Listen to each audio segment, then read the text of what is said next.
If your iPhone screen suddenly looks zoomed in and everything looks way too big, don't worry, this is a really common issue. And it's an easy fix if you follow these steps correctly. No need to pay anyone to fix this, it usually only takes a few seconds.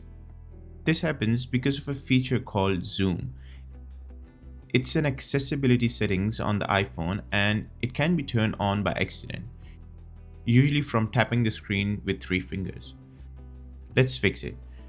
First try this. Take 3 fingers, double tap anywhere on the screen, do it quickly, like one double tap with your 3 fingers.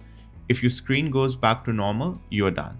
If that doesn't work or you want to turn this off for good, here's how to do it properly. Go to your settings app, scroll down and tap accessibility. Now tap zoom and at the top you'll see a switch. If it's green, that means zoom is turned on. Tap that switch to turn it off. Your screen should go straight back to normal size.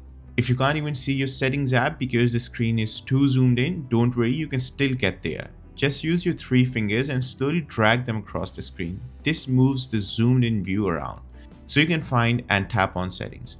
Once you are in settings, follow the same steps, accessibility, then zoom, then turn the switch off. One more thing, if you've turned off zoom and your screen is still acting up, go to settings, then general, then scroll down and tap transfer or reset iPhone.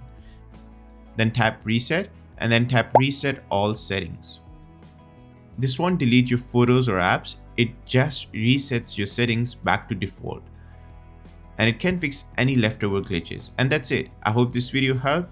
If it did, make sure to like the video as it really helps the channel out and subscribe to the channel for more videos like this. This is Abdul signing out.